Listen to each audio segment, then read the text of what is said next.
Hey y'all, happy Friday.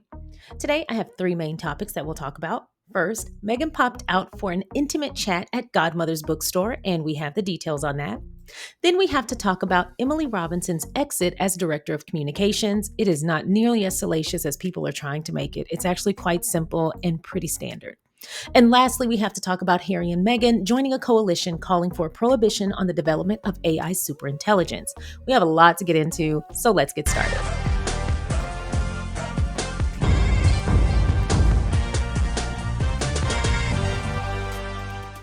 Thank you for clicking on my video, and if you're returning, welcome back to my channel. Today, we're going to be talking about three topics regarding Harry and Meghan, but before we get into that, if you haven't already, please don't forget to go ahead and like this video, subscribe to the channel, and please don't forget to share so that more people can find us. For our first topic of the day, we'll be reading an article from People magazine written by Erin Hill titled, Meghan the Duchess of Sussex shares her go-to hosting move in intimate chat with college sorority pal. Quote, it demystifies. The Duchess of Sussex shared her approach to entertaining in a candid discussion with Northwestern University sorority friend Courtney Adamo. They tried to fit as many words as possible in that header. Meghan the Duchess of Sussex joined author and lifestyle creator Courtney Adamo for a Godmother's Bookstore live stream on Wednesday, October 23rd, and the Duchess of Sussex shared her approach to entertaining. Her secret to making guests instantly feel at ease at her Montecito home, which she shares with husband Prince Harry, opening the door barefoot with an apron on. Quote, it demystifies, she says. People walk in and go, oh, she's in this with me. And what are they drawn to? Your kitchen. They come right in and suddenly everyone's a little bit softened. Rather than offering guests a cup of tea, Meghan said she prefers to have cider or hot toddy on the stove, inviting everyone to help themselves. Quote, I love people being able to serve themselves and having things on the stove that everyone can help themselves to, she said, adding, I always have music on in the background. The event titled Compare Notes on Creating a Home That's Filled with Joy took place at the Summerlin, California bookstore Godmothers and was moderated by the store's co-founder, Victoria Jackson. It also featured Adamo's new book, The Family Home. The two women go way back. Meghan revealed they first met as freshmen at Northwestern University, where they became friends and sorority sisters. During the chat, Meghan shared that she and Adamo, quote, backpacked France on spring break, enjoying crepes along the way. Wow, that sounds like a lot of fun. Now both moms, Meghan, mother to Prince Archie and Princess Lilibet Diana, and Adamo, who has 5 children between 8 and 20, wow, swap stories about parenting and the lessons they try to instill at home. Her house sounds like it's probably a lot of fun. Throughout the live stream, the pair reflected on everything from motherhood to creativity, including the value of boredom for children's imagination and, as Meghan put it, the importance of deep belly laughing with your friends instead of just sending a laughing emoji. That is very true. Meghan also supplied bottles of her As Ever wine for guests after the event. The name of Godmother's Bookstore was inspired by Meghan's husband. At Prince Harry's book party for Spare, he thanked Oprah Winfrey, Jennifer Rudolph Walsh, and Victoria Jackson for their support, referring to them as fairy godmothers. Oprah then suggested the name to the bookstore's founders. Meghan and Harry attended the bookstore's opening events in September of last year. Here's more about The Family Home, written by Courtney and Michael Adamo. I'm finding this on Hardy Grant Publishing's website, and it's linked below in the description box under sources. The Family Home, inspiring ideas for a home filled with joy. The Family Home explores the secrets to creating a happy, comfortable, and stylish family home. In The Family Home, parents of 5, Courtney and Michael Adamo, share how you can create a space that suits your pre-kid style but also meets the needs of a growing family. With stunning photography of homes of all shapes and sizes, from sprawling spaces in California and Byron Bay to inner-city London pads, Courtney and Michael share tips for how your home can inspire play, encourage kids to be independent, and be a practical yet beautiful place that the whole family will enjoy being in. Whether it's how to store all the shoes that accumulate by the door, clever ways to display children's artwork, embracing small nooks and crannies, or planning a shared kids' bedroom, the Family Home is full of beautiful ideas to inspire you to make your house a home. Now, I have to say, this sounds like a really cool idea, but one thing I will say is I love projects such as this that could also make great gifts, because this is not only something that I would enjoy reading, and I don't have children, but I would still enjoy having this because these tips will probably still come in handy for people who just want to make their home a nice space and need a bit of inspiration. But I love when I can give people gifts that they can actually use. Also enjoy, but I love giving gifts that people can actually use. And this is something that you can probably find quite a bit of tips in. I mean, just looking at these photos, I'm already getting kind of inspired about, like, I'm trying to redecorate my office and I'm looking for inspo, and I'm falling flat. And so I have so many different like design magazines and interior design magazines and all these things, but I have not been inspired about what I want this place to look like. And so books like this or just projects like this really come in handy. But something that I can appreciate about this that seems to differ from other books or projects that are similar to this is it all kind of feels practical. Like, I'm not seeing these hyper, like, rigid, hard lines. And like, for example, I think this is a cork board, or maybe it's just got hooks on it. I'm not sure. But this is how a normal like cork board or shared space kind of looks, at least for me and in the homes that I've been in. But what I see in like interior design books or magazines or what have you, it always looks like a staged environment. And I always think to myself when I see that, yeah, but what about when people come home and want to live in it? That's the thing. I want things that look nice and can look good on the wall and represent me and express as well. But I also want everything that I buy to have a purpose, even if that purpose is just to bring a smile to my face, like a snow globe or a statue or a picture. Those things are great because they liven up the space. But anything else, especially if it's taking up floor space, I want it to have a purpose. And so those kinds of tips really go a long way. But I can appreciate the first thing they said was what to do with the shoes that accumulate by the door. Because even when I have like guests and I put the little shoe rack out, I still don't like how it looks. And so I've seen people have the enclosed shoe rack that kind of has a like an end table or a hallway table vibe where you can really decorate the top, but the shoes are put away, but they're not out in the open and you can't see them. I love things like that that are practical, but they solve the problem and still look nice.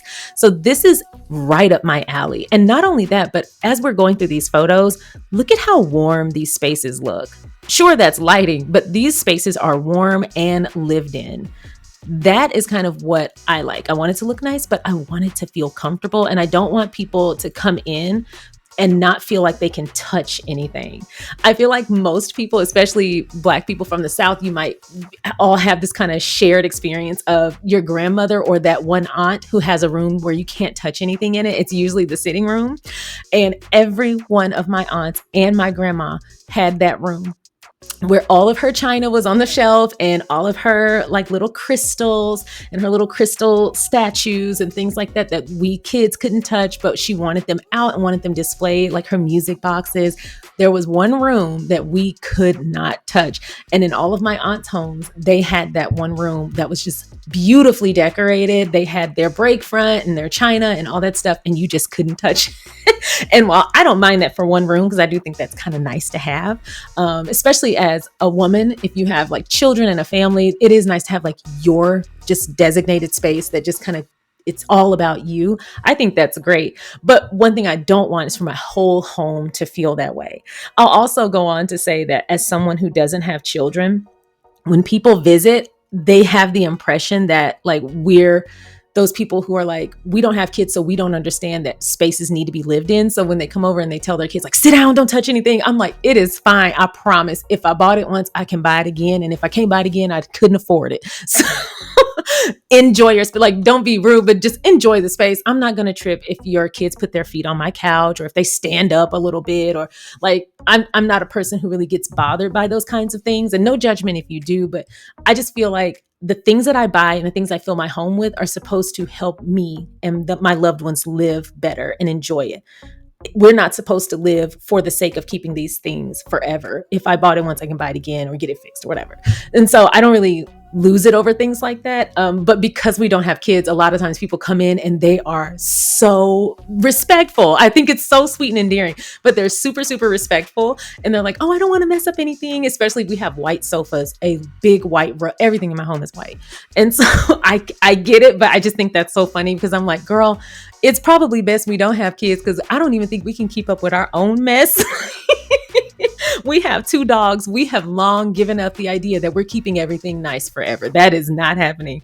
But anyway, back to the book. I think books like this are so helpful, especially when they are practical. They give you tips that you can actually use. And I think this would make a wonderful gift.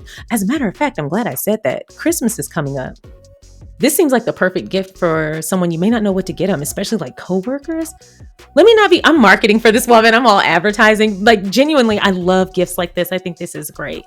Anyway, what do y'all think of this? Are you going to grab this book? Did you guys watch the live stream? I did not get a chance to watch the live stream. I really wanted to, but I had 2 papers and a presentation that I had to do this week. So I have been brain on fry mode.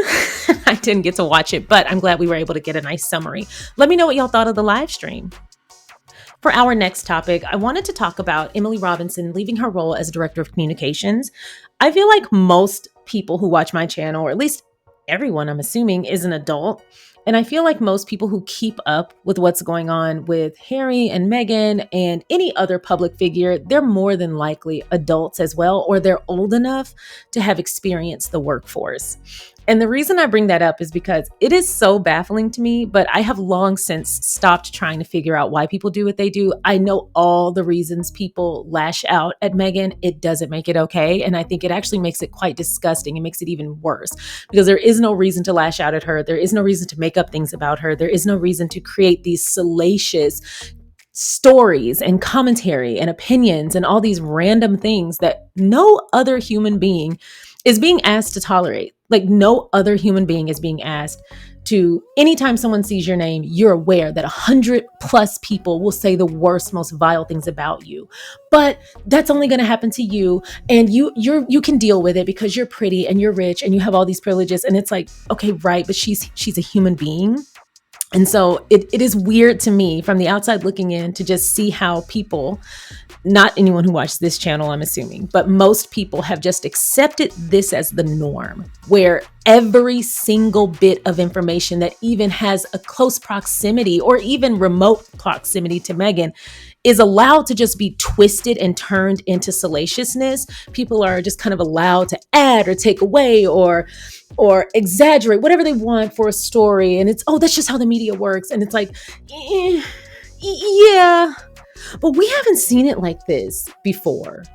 We haven't seen it to this degree. I know there are people in stories and experiences that are comparable to some extent, but I don't think we've seen anything like this, where there is this belief that Meghan and Harry are somewhat allowed to just be punching bags for the media and the people who love that kind of thing.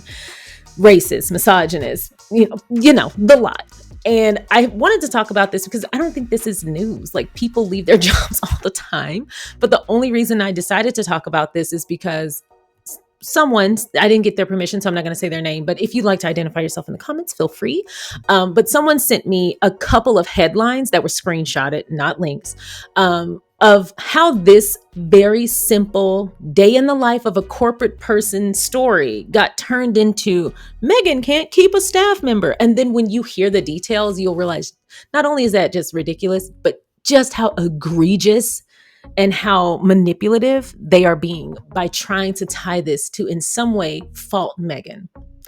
So we're going to read the article with the details. And then I've given the majority of my opinion, but feel free to share your opinion in the comments or in the live chat if you're watching this during the premiere. I've given my opinion, but if I have more to say at the end, I'll share that. But I personally feel like this kind of thing is not only wrong and just kind of evil. Like I'm not even going to try to sugarcoat it. It's evil to treat someone this way. It's evil to take every single thing that's said or done regarding a human being, an actual breathing person, and turn it into something negative. I genuinely don't understand how that has just become so commonplace. And people are like, well, that's just her experience as a public figure. Bullshit. That doesn't have to be her experience, and it shouldn't be. And every time things like this happen, where a very simple, normal day in the life situation happens and it gets turned into this big monstrous scandal, I feel like we should all kind of feel personally aggrieved by that, because it's a dangerous precedent to set and to follow through with. And I feel like we should see that for the ridiculousness and the danger that it actually is and that it represents.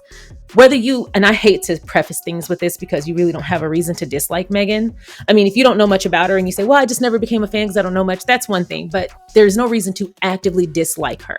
And so I don't like prefacing things with this, but I'll say it for the sake of the conversation. Whether you like Meghan or not, this shouldn't be happening to any human being. There are celebrities and public figures I deeply dislike, and then there are some I don't have any feelings about whatsoever. And then there are plenty that I adore. And I would say, with the exception of that orange man and his team, with the exception of them and pedophiles, everyone else should not be subjected to this kind of treatment. Whether it's a small scandal today, or just a blib in a headline, or just a story, or just a conversation, or just a Discord, whatever channel where we can talk about, I don't care how big or small it is. The simple act of abusing someone, especially someone who's done nothing wrong, is absolutely asinine to me. And I actively avoid talking about the misinformation because it's going to happen. But then there are days like today where I see just the amount of misinformation, misinformed headlines, intentionally misinformed headlines that I've rendered from this very simple story. And I'm just like, I can't believe we've normalized this. Like, I feel like I'm screaming into the void. I feel like I'm one of many, thank God, but one of many people, but also a very isolated group who are just like, is this not insane to anyone else? Does this not scare anyone that you got, not you in this channel, but these people have just picked a target and been like, get her. And they like storm the castle. It's like a mob mentality. It's mob behavior. And I can imagine Meghan seems like an extremely strong person. And so, I'm not saying that this is affecting her, but she should have to be strong. That's kind of the thing. Whether or not she can handle it isn't what I have a problem with. I think it's beautiful that she can handle it. I think it's great that she can handle anything that comes her way and does so with grace. But she shouldn't have to. She should just be allowed to live her life. And it also kind of brings me to the conversation I saw over on TikTok, and you guys may have seen this too, where Kevin Federline, Britney Spears' ex-husband, released a book trying to, tell his side of the story after all this time. And really it's because her sons have turned 18 and he no longer gets child support. And he was getting child support to the tune of $40,000 a month for the past well over a decade. Sir, if you haven't been able to make a nice, comfortable living out of that, then the problem is you. But that's beside the point. He is now selling all these stories in his perspective. I won't say that they're lies because I don't know either of them, but it's so interesting to see his version of these stories when we already got Britney Spears' memoir. And so, no. But either way, I saw someone who'd read his book, but not Britney's. And she was going on this tirade, like, no one is all bad. No one is all bad. Britney's father helped her. She did well under that conservatorship. She thrived. And when I tell you my jaw hit the floor, I'm like, did you miss the whole Free Britney movement where these people treated that lady like a slave?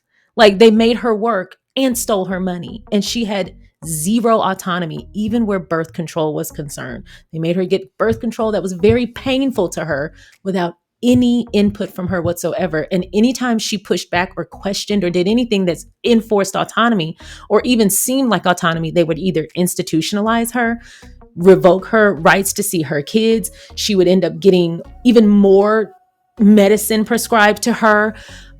She's gotten to the point where she now doesn't trust psychologists and therapists because some of them were benefiting financially from recommending treatments that were beneficial to her handlers, who were living well like fat cats off of this woman who couldn't even decide if she wanted to eat a burger or not. They were making her eat seasonless boiled or baked chicken and green beans for months at a time for every meal. So that's just a small example. But the reason this comes up for me is because people will bend the truth and they will bend reality if it means getting an opportunity to condemn a woman. And if they have the opportunity to condemn a woman and then blame her for her own suffering, despite full knowledge of what's going on and the forces that are stacked against her and the very real people who are doing very real exploitative things towards her. And they'll say, well, in some way they meant well because there are two sides to every argument. So when I see things like that, and then I see things like this, where people are still saying the same thing, like, oh, well, Meghan has high turnover. Something must be wrong with her. Don't you find it's for people who do that? I just wonder, don't you find it suspicious how everything this woman does is somehow her fault? Everything that happens in proximity to her is somehow her fault. Everything her neighbors do is somehow her fault. Everything that, hell, there could be an earthquake because, Meghan stomped her feet. Like, you don't find it weird that you're always looking for the other side of the story to a blatantly unfair and quite abusive and exploitative scenario or treatment of this one human being? You don't find it weird? And I saw someone justify this by saying, everybody's not lying about you. If everybody has the same story about you, then the problem is you. First of all, that's not always true. It can be, but there are such things as toxic dynamics and toxic cycles. And there are people who are in environments where there is a narcissist or an abuser and they have flying monkeys and enablers, and all of them conspire to mistreat this one person to maintain their place in the hierarchy of that toxic cycle. Because if this person leaves, I know I'm next, or I'm third to next, and I know my time is coming. So it's best to keep them here and keep them as the target so that I'm safe. That's essentially what Harry and Meghan were being asked to experience in the royal family. And we've gone through all that. But when people make that statement, they grossly overstep and underestimate that dynamic, which is very common. But then also, all these people who have the same story about Meghan don't know her. These are people who've never met her. I have never, and I mean this, I have never seen anyone who actually knew her that wasn't already inclined to dislike her for their own personal reasons, whether that be jealousy, racism, misogyny, like her husband's family, extended family. But the people who've met Meghan say the sweetest things about her.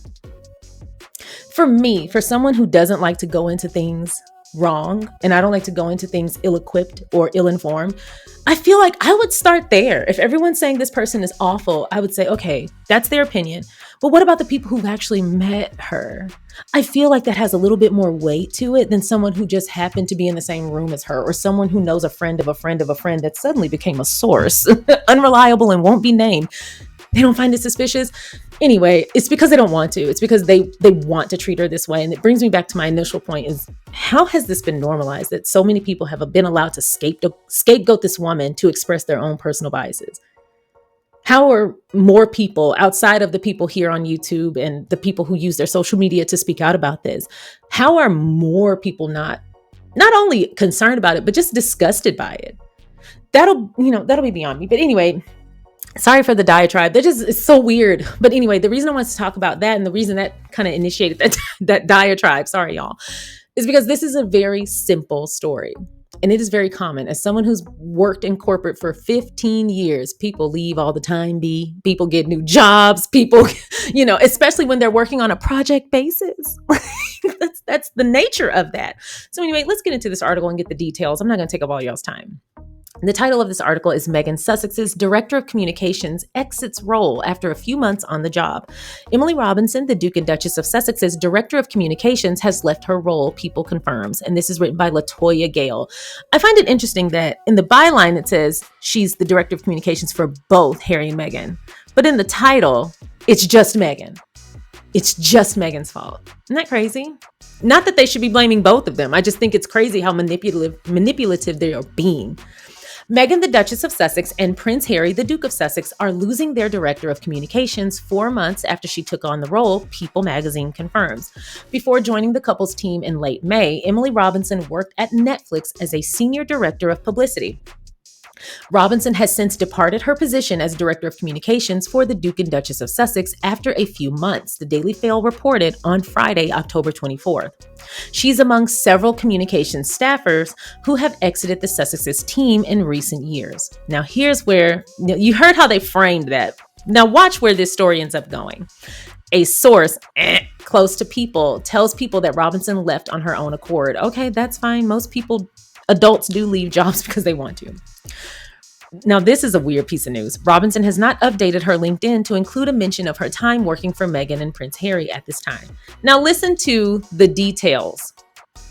A spokesperson for the Duke and Duchess of Sussex tells People, quote, Miss Robinson oversaw project-based work for a very successful season of With Love Meghan and additional support for the production company. She did an excellent job and completed these projects with great success, the spokesperson concludes. This is all that was needed in this story. And these people bent over backwards, did the splits, the jumping jacks, and jumped over buildings to create some kind of nonsense that would in some way implicate Harry and Meghan for a grown-ass woman completing her contracts and her projects and moving on to the next thing, because that's what project-based work is. She completed the job. Maybe I'll zoom out for the people who are extremely slow. If someone comes to, let's say, paint your house, that is a project. When they finish painting your house and they've met the terms of your contract and their deliverables are complete and payment has been remitted, then what? Do they stay on to always stay present so they can touch up the house? Maybe a big storm came and chipped the paint. They stand by like a little garden gnome and they never leave, or they report there every day just in case. Paint patrol. I'm gonna paint. Like, no. This was project-based work, not an ongoing position. So once the projects were done, she moved on to the next thing. That's how that works. So had they hired her on full-time as their director of communications for all things, or their production company full-time, then I can understand people saying like, oh, she left pretty soon. But even then, it's kind of weird because, one, the spokesperson confirmed it's project-based. So why that expectation would be there, I don't know. But then two, I've started jobs and then other opportunities have come along, or I've started jobs waiting to hear back about an opportunity, and I didn't want to miss another opportunity waiting for the big one, and the big one came through and I had to say, hey, I'm sorry, but I really want to take this other thing. Good luck finding somebody to replace me, and boom, boom, boom. Sometimes you leave jobs sooner than you would like because other things come up. Sometimes the conditions of the job don't meet the lifestyle you're trying to live. I used to have a job that I loved, but the nature of the job changed when they started asking me to travel, and that wasn't something I was interested in doing. I don't really care to travel for work. It's not something I like. And so I decided to move on. There was another job that was remote, and then they decided they didn't want it to be remote anymore. And they said, well, can you come into the office? No, because I applied and got a remote job and I don't have to be present and I don't micromanage. So there's really no reason for me to have a presence. And so little things like that can change the direction. I mean, I don't have to explain this. We're all adults here. There are many reasons to move on to the next employment opportunity, to the next project. But the fact that their spokesperson confirmed she oversaw project-based work, and they said she did an excellent job and completed those projects. Why is there anything else to question? This is what I mean when I say they go through so much to twist and turn the story, not only to in some way implicate Harry and Meghan, but they specifically target her. How is it that your byline recognizes that this woman worked on projects for both Harry and Meghan, but the headline only points at Meghan? And then you give us this false story only to then say, but the spokesperson who's actually, in proximity to this whole thing and knows the people that you're talking about, they gave you the cut and dry, very simple story, and it makes way more sense than your hyperbolic ideations.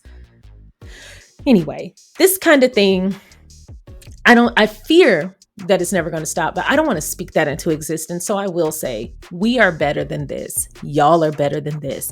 Please strive to be the best version, or at least not the worst version of yourself. And please don't target people, especially women or other vulnerable parties, to exercise your shortcomings. Because absolutely having bias is a shortcoming, and that has zero to do with the people you target with said bias. Anyway, since relocating, and they just wanted an article, because look at all this. This has zero to do with that lady Robinson leaving. And that's exactly the whole point that I made. This is the whole reason I wanted to talk about this, was to say exactly this. Leave Meghan alone. This woman is allowed to run her business. Harry is allowed to run his business. They are allowed to live as adults live, make decisions as adults make decisions, explore different ventures, take on different projects, take on different opportunities, raise their family, travel, vacation, have fun. They are allowed to do every damn thing you and I are allowed to do. And we're allowed to do that whether we make mistakes, whether we're successful, what have you, because we have autonomy. And if everything I did was scrutinized, especially to the nth degree, I think I would go crazy.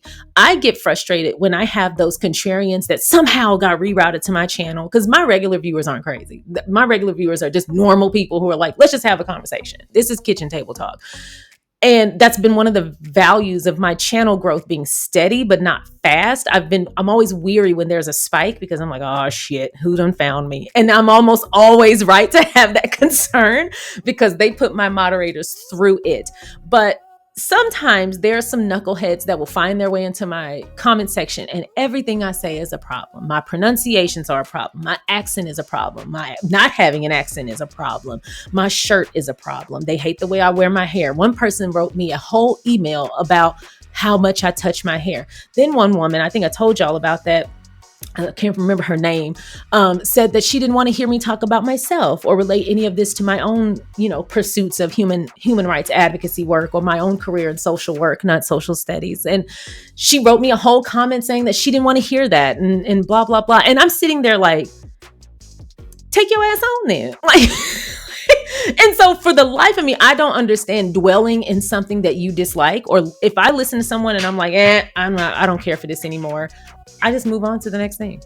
I don't stop and tell them how much they don't meet my personal standards, especially personal standards I myself probably can't meet. I'm going to sit there and poke at them because I don't have any autonomy and authority in my own life. And I think that's what we are seeing reflected in situations like this, where people hear her name, Meghan's name, and they say, how can we turn this into some straight up BS? And that's exactly what they do.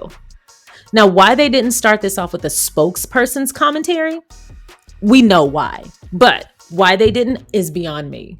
It's because they wanted to be able to get off this BS narrative. And the only reason I shared this narrative is so that you could literally see how ridiculous the implications in this narrative were, especially when you make it to the spokesperson's commentary. And it's cut and dry. I remember hearing a detective, I think it was Joe Kenda, said, the simplest explanation is often the right explanation. It's often the true story. The spokesperson said this woman completed project-based work and moved on, and she did a great job. And that was that. And here come People Magazine and LaToya Gale. Well, actually, it was Meghan's fault. Those are things that drive me crazy. And LaToya, you're better than this. Anyway, y'all let me know your thoughts in the comment section below. And Emily Robinson, I hope whatever you do next is wonderful. And last, let me come back to this. Why did they mention that she didn't update her LinkedIn and then later tell us that the spokesperson commented that it was project-based work? I do consulting work. I also do project-based work. I don't put that on my LinkedIn because that's not my full-time job. That's not my full-time employ. I don't put my project-based and consultation work on my LinkedIn. Most people don't. If it's a temporary thing, most people don't put that on their LinkedIn unless it's relevant to what they do full time, or they just want to make sure they have that experience added. If she already has Netflix on her LinkedIn, what she did under that umbrella is still part of what she did at Netflix. So why would she super or kind of separate what she did under Netflix's umbrella for specific clientele? Like, I just think people are silly, and I'm going to stop being nice about it. People are stupid. People are stupid. And when you do things like that, LaToya Gale and whoever contributed to this ridiculous headline, you are stupid. Anyway, y'all let me know your thoughts in the comment section below, and good luck on your next opportunity, Emily Robinson. Thank you so much for watching the SharionSade YouTube channel. I appreciate you watching my content. If you haven't already, please don't forget to go ahead and like this video by hitting the thumbs up. Please don't forget to subscribe by hitting the subscribe button. And don't forget to comment along the way. If you feel so inclined, please don't forget to share so that more people can find us. Once again, thank you so much for watching. Now let's get back to the video. For our last topic, this is coming to us from Archewell Foundation, archewell.org, and it's titled AI Superintelligence Must Serve Humanity. Prince Harry and Meghan, Duke and Duchess of Sussex, were asked to join an unprecedented coalition of world-renowned leaders, including AI scientists, experts, policymakers, and researchers, in calling for a prohibition on the development of AI superintelligence until the technology is reliably safe and controllable and has public buy-in. This first of its kind coalition is remarkably ideologically diverse and global, signaling strong concern about the future of AI technology. A new poll highlights the public's lack of trust and dissatisfaction about the trajectory of AI. Only 5% support the current status quo of unregulated development, making this initiative from the Future of Life Institute critically important as AI development moves faster every day while remaining unchecked. Superintelligence is defined as artificial intelligence capable of outperforming all humans at most cognitive tasks. Leading AI experts believe that such systems are less than 10 years away and warn that we do not know how to control superintelligence were it to be created. While innovation in AI offers incredible potential for progress, rushing towards superintelligence without safeguards could have unthinkable consequences for humanity. In joining the initiative, Prince Harry said, quote, "The future of AI should serve humanity, not replace it. The true test of progress will be not how fast we move, but how wisely we steer."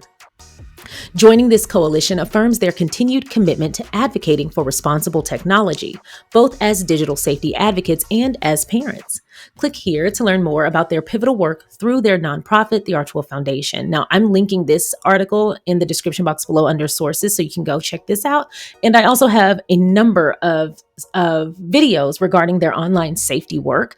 And you can check those out as well, where I summarize all of their work and give my little raggedy opinion. Now, I have to say, we talked about this a couple of times about the dangers of technology that is not regulated and the dangers of moving too quickly towards something that we can do and not taking the time to worry about if we should. Shout out to Dr. Malcolm from Jurassic Park, because that's true. Sometimes we are so swept up in the excitement of being able to break new ground, the excitement of pioneering the new frontier, which is artificial intelligence and space. And we don't stop to ask ourselves, what is the true benefit? But more importantly, what is the potential harm here? Now, in every other sense, not always, but in most cases, before something is debuted to the public, there is strong consideration and a lot of testing and a lot of work put in place to try to cover as much ground for safety as possible before it gets into the hands of the public who are not experts in its use. So when we have big machinery, when we have new devices, when we have new software, when we have all these things, it has to go through multiple rounds of testing. We have to try to break it. We have to try to exploit it. We have to try to use it for fraud and crime, etc. We have to bend it until it can't be bent anymore before it breaks, to figure out every nook and cranny, meaning we can control the harm that is caused. We can properly warn the important parties regarding that. That's why some of our toys have age limits. That's why some rides you can't get on if you're not a certain height, because unfortunately, we found that out probably through testing. And if not, we found that out the other kind of way. It's kind of the same reason people say the rules of OSHA are written in blood, because they are. Before we debut anything, before we initiate anything, before we advance or develop anything, the first order of business should be, is this safe for humanity? What can this cause? I think sometimes people get caught up in the argument of what their intent would be and what the benefits are. And there is no better way to end up going in circles in an unwinnable argument than to get stuck in the place of, I'm telling you its impact and you're telling me your intent. We are having two separate conversations. Just because something is intentionally good doesn't mean its impact is positive. And sometimes, myself included, we make mistakes when we mean well. But the fun part of being human is that everyone else is human too. And they recognize that you're going to make mistakes. And in most cases, as long as you're accountable, they give you grace, but you got to learn from it and don't repeat the mistake. In situations like this, what Prince Harry is pointing out is we're moving full steam ahead at something that is unprecedented. We have never had this level of technology. We've never had this level of intelligence. We've never had this much advanced intel, at our disposal. Now, call me crazy. I don't know. I'm not the smartest person in every room, but I don't really see making something that can outsmart the creator to be the best course of action. That's just me. Whereas I expect for things to advance and do more than what I expected. I love when I discover that my software does a lot of other stuff. And when we get new phones, we typically spend a day or two really checking out all the bells and whistles. We love when technology impresses us. We love advanced technology. But the difference is with my phone, should this thing start biting me or cussing me out or stealing or doing something, I can just turn it off or crack it in half and it'll stop. When we create devices that are cognitively more advanced than us, the creators of said device, how do we create a fail switch? How do we create the off button? How do we create the manual override? Because in too many cases, when you create some kind of intelligence, when you create technology that can outsmart you, how do you know it can't disable the manual override? How do you know it hasn't already coded its own manual override and you are no longer in the driver's seat? These are things we have to think about, because I'm not necessarily concerned about robots breaking into my house and slapping me around, choking me down. I'm not really worried about like tangible threats of technology, although I'm sure that's down the line. I see these little robot dogs and I'm just not for it. No, I watch Black Mirror, so no. But what I'm concerned about is our whole lives have been strategically siphoned into the internet. And I've shared my disdain for this latch system.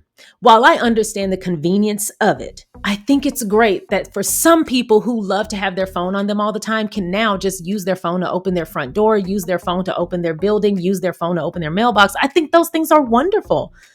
But I also think there should always be an analogous option for the people who don't want to take their phone everywhere. We have so much research at our disposal. Spend some time on Psychology Today. Spend some time on the National Institute of Health. Spend some time on those websites and look at all of the research that is done about the dangers of being completely consumed with technology, social media, and your phone as a whole, and how important it is to not only go outside, but to go outside without any electronic connection whatsoever. Not headphones, no phone, no nothing, no stereo, no boom box on your shoulder, none of that. Go outside and just be a human. Be bare. It is important. Your body needs to connect to the sun. Your body needs to feel grass. Your body needs to feel the wind. Your body needs time to be itself. You need hours in the day where you don't watch TV and you're not looking at a computer screen and you're not scrolling on your phone. Because technology is fun, but it is not a necessity to live your life. And your body needs to function as a body on its own, especially your brain. But unfortunately, the world is telling us how dangerous it is to go completely digital in all spaces and also become addicted to our phones, while then making it impossible to navigate the world without your phone. If I don't have my phone, I can't actually check in at the doctor. I can't order at some of my favorite restaurants because there's a QR code now. They won't hand me a menu. I can't get into my building without my phone.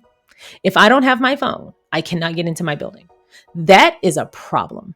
Or, as they've told me, you have the option of memorizing the override codes, which are 9 digits long. And then you have a different one for your door. And then you also have a different one for your floor. And then there's a button that you have to push with your phone for the elevator, or you're taking the stairs. So technology is wonderful when it's meant to advance or optimize our everyday or these extensive, intricate practices or tasks. But when it gets to the point where our world is no longer available to us without an electronic or digital translator, we are susceptible to anything. Even with the whole putting a chip in your arm and your brain, you're not putting anything in my person. You had a chance to do that when I came out the womb. You should have poked me whatever you wanted in my head then. I'm not going to let you put a chip anywhere in me or on my person. No, I don't need to be electronic or digital. But how far are we planning to go with this whole thing? And what is the true purpose? It's like my grandma used to say, I can't stand a bunch of silly shit. I can't stand doing something or saying something just for the sake of doing it and just for the sake of saying it. Don't just be talking just to hear yourself talk, and don't just be doing shit to see yourself doing shit. And she has never been more right, because that's how I feel about superintelligence outside of its potential uses, whereas detecting landmines are concerned, or finding missing people. It can be used to find missing people. It can be used to categorize clues in ways that humans might not be able to and not overlook so much. It can be used to finally process all of the backlogs of those rape kits that are stacked up in warehouses and people are waiting on the results of. It can be used to help our world. Technology can be used to help our world, to help our lives, to help us get through and do the tasks that maybe we fall short of as humans, or we just aren't capable of. There are things that it can do that make our lives better. Hell, there are things that we could create that could help people not have to climb up 40 windows to wash a window, or climb up 40 stories to wash a window. There are so many things that we could create that would create more safe experiences for humans and animals and living beings. But because we're siphoning our whole world into the digital space, we are all susceptible to our lives becoming overwritten. We are susceptible to just the wrong bug or the wrong code impacting us. For example, the thing that I pointed out to our town hall about the latch system in my building was, okay, but we're putting a lot of trust in the company that's installing this and their individual human employees with their own human decisions and their own human motivations. And if they decide, you know what, I'm getting fired, I'm going to just put a bug in this system, and now the building is locked down and now our pets can't get out and we can't get in, what are we to do then? What is the process for something like that? Because at no point do we have an analogous override. And that's the point I'm making, is even with technology, we should always have safety measures where we can shut this shit down if it gets out of hand. And that's not necessarily happening. And that's the point. We're not creating safe caveats for ourselves. We're not creating safe outs. We're jumping out of planes and not making sure the chute works. We're jumping into water and not checking our vests. We have to have manual, analogous overrides. And then that's just for the things we have now. But the advancement is where I'm concerned. Back to the whole, this thing is cognitively more advanced than a human. Then why do we have that? Why do we have it? Now, I can understand technology that's meant to optimize certain things like surgery, meant to optimize things like x-rays, testing when you go to the doctor, making that much quicker, much safer so that, you know, your doctor doesn't have to, or your nurse doesn't have to hide behind the wall so that they're not getting x-rayed all day and getting the waves on them. Like, there's a lot of stuff that we could be working toward. I don't know that we need to find something or create something that's cognitively more advanced than us and then put it in the hands of the public, who've already been known to exploit the hell out of things. The public can't even be trusted to write a headline in good faith. What makes you think giving them super intelligence is the right way to go? And then you have to ask yourself, is it the right way to go with children? Because sometimes when we discuss potential threats and things getting in the hands of children, there's this hyper individualistic conversation that happens where people say, well, people need to raise their own kids. People need to watch their kids. Do you know how many kids have shot themselves and others because they got into a safe? Because they happen to see what code daddy put in and they used the code and got the gun out and by me, by my cousin, by the babysitter. Like, children are children, and their parents are there to protect and restrict and put boundaries around them. But we have to accept that the obvious response to that is not every parent, not every guardian, not every caretaker watches, manages, or protects children or the people around them. How many victims can say, I thought that the parent would put that up high where the kid can't reach it? I thought that the parent had a lock on that safe. I thought that the parent would put that away. I never thought my kid or that kid could access it. It's something as simple as we're leaving a lot of dangers to the whim of individual choices. And when left to their own devices, humans don't make good choices. Humans tear down the East Wing. Humans do horrible things to themselves and one another. Why would we give humans or anybody else that is not a scientist and knows exactly how to work this stuff front, back, sideways, up and down? Why would we give this to people who could use it to harm others, who can use it to rob banks, who can use it to rob people's bank accounts, to hack people's bank accounts? Like, anyway, I don't have to explain to y'all all the risks. It's just when I read Prince Harry's comment, that's what came to mind. we shouldn't be doing anything without fail safes. That, I feel like that's first order of business, right behind what is this thing's function, and then move directly into how can this be harmful and how do we prevent that before this goes public. And we're not asking that. Hell, if questions like that had been asked when MySpace and Zanga and Facebook and all these things, Black Planet and Debo, when these things were created, if those questions had been asked, we wouldn't have social media that we now have to create safety measures for. We wouldn't have apps like Instagram that has 40 and 50 inboxes. We would have cut and dry, purposeful and useful social media that's fun, but not a danger to us. With social media's advancement, we created a whole new level of threat for parents to have to figure out and worry about. And then we didn't equip them to figure out how to do it. We left them to their own devices to figure out how it works. Figure out how to find out what your kid is doing online by yourself. No, you're not a computer scientist. Yes, we know how to do it, but we're not there with you. And we're not going to create anything for parents to be able to tap in, tap out real quick and monitor their children. And more importantly, monitor who contacts their children. If we keep at it, and I think that's even the online safety conversation right there. Even with something as simple as this is an app to share your pictures. This is an app to upload your assignments. This is an app where you can do all this stuff. How wonderful, but how can this be exploited? And how can this be harmful, especially for something that minors might even have a remote possibility of accessing?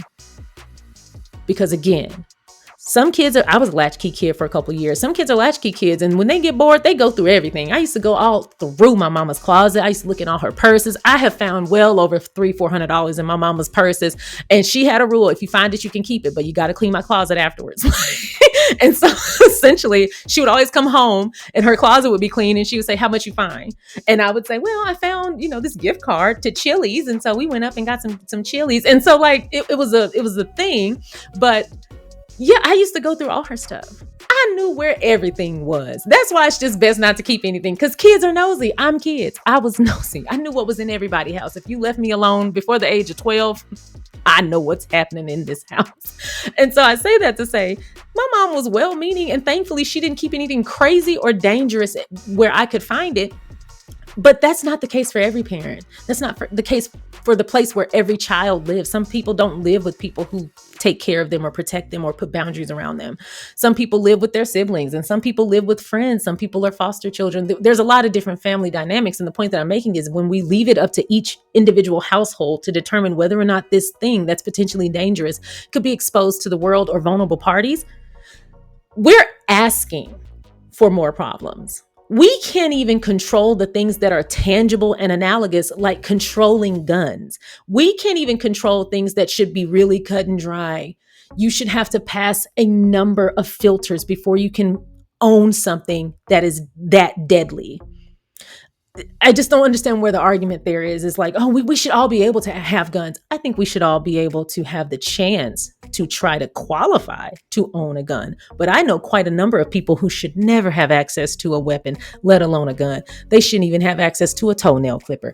There are some crazy people out here. And I don't think everything should be accessible to everyone, because with all things, we need limits, boundaries, and safety protocols. So now that everything is digital, and now we're introducing a superintelligence that is smarter and more cognitively advanced than the people who are now fully dependent on the digital space, we are now creating a situation where a higher power, such as our government, such as hackers, such as another country looking to disable us or deeply handicap us, to take over, to do anything, to invade.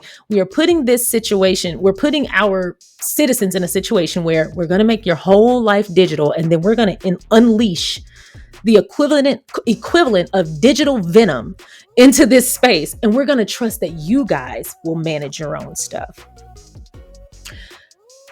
Do you see how crazy that sounds? I feel like when Prince Harry and Meghan, but all of the people who signed this, everybody who joined this coalition, I feel like when they have these conversations, these panels, these roundtables, and these speeches where they kind of point out the obvious, everyone is like, why are you not wanting to be advanced? Could you imagine if settlers never wanted to move west? I mean, I can. And we would have a thriving nation full of indigenous people who deserve to be there and live the life they wanted to live. But that's beside the point. The issue that I have is this is not moving west. This is we're going to make you completely dependent on one way of life. And then we're going to unleash several factors that could end said life and make it impossible for you to move forward without your digital necessities. But then we could put something there that blocks that or holds that or doesn't allow you to access that. There's so much value in having the ability to use my key to get in my car rather than put in a code. Because while I do have a code that I can use, while I do have a way to get in my car that's completely digital, I also still have a key. So I can just open it if something doesn't go right. I would love to have the same in my house. But that ship has sailed. They installed the latch and it's going okay. The point I'm making is they're creating a lifestyle where we're completely dependent on electronics in the digital space. And then they're creating digital threats that will one day, it feels like they're creating things that could one day become a problem. So then they can create another set of jobs to manage that problem. And it's like, oh, we're doing this to create a problem so that we can create jobs around this. This feels exploitative and very, very dangerous. I think superintelligence and AI is not the problem. It's the uses that it will be exploited to follow through with. And they're not creating fail safes where we can pull the plug if necessary. I don't think anyone should be in possession of anything that they can't control. And so with that said, if you're going to create AI, I think it should create convenience. It should create fun, but I think it should create safety measures for humanity. I think it should do something that advances humanity in a way that we don't have to do the dangerous stuff. It keeps us safe. It solves a problem. It's advanced so we can do the things that we don't want to, or we shouldn't, or we don't know how to do. Where we don't have human beings scaling 40 stories of building to wash a window. We could find a robot to do that. Like there are things that we should be creating to create a safer world instead of saying, hey, let's see how far we can go just for the sake of it. And no, we're not going to create a fail safe. Good luck to you and your kids. I feel like it's just a very dark precedent we're setting. And I, for one, I can't speak for everybody. And I'm not trying to put ideas or worries or stress on your head. We got enough to worry about, y'all. But I can see the grave danger that's essentially bubbling beneath the surface of this thing. And Harry and Meghan are not being dramatic, as some people have said. Oh, they're just being dramatic. They're just like every other parent worried. Okay, if we didn't have parents who worried, there would be a whole lot more people dead. If we didn't have those parents who were like, that doesn't look safe. This doesn't sound right. No, you can't go because I got a bad feeling. If we didn't have people with discernment, we would be much worse off than we are. And if so many people who lack discernment weren't in positions of power, we wouldn't be as bad as we are. We wouldn't be as worse off as we are. We would have an adult leading the show or running the show. Instead, so many people who don't have discernment were able to make key decisions that have impacted us all. And I think this is another iteration of that. Anyway, I feel like I've given you way too much of an opinion. I done rambled your ear off. If you're still here, thanks for listening. But this probably should have been a journal entry or an email. This probably should have been sent to somebody. But anyway, you guys let me know your thoughts on this. What do you think about Harry and Meghan joining this coalition? What do you think about this whole matter as a whole? And what do you think about Prince Harry's statements? Let me know in the comment section below. So that is all I have for y'all today. I hope you enjoyed today's video. So sorry for the 2 tangents I went on. Y'all know I'm passionate, but I appreciate you listening. And I am so excited to read your comments, especially on this super intelligent stuff. Sometimes y'all, like when we talk about the online safety, you guys send me some really interesting comments and y'all be sending me down rabbit holes. So many of y'all work in the computer space or in the technological space and the IT space. And you share even more with me and like, oh, but Sharion, did you read this? This is also coming down the pipeline. And I cannot express how grateful I am that y'all do that. Anything that helps to build the picture better, I appreciate. So I'm excited to see what y'all have to say about this, because this, to me, this is crazy. I'm not saying there's no use for it. I just think we should control it. We should manage it and we should restrict it so that humans can't do what humans do, which is try to harm humans. So anyway, y'all let me know your thoughts. That is all I have. Thanks so much for watching. If you haven't already, please don't forget to go ahead and like this video, subscribe to the channel, and please don't forget to share so that more people can find us. And I will see y'all next time. Bye.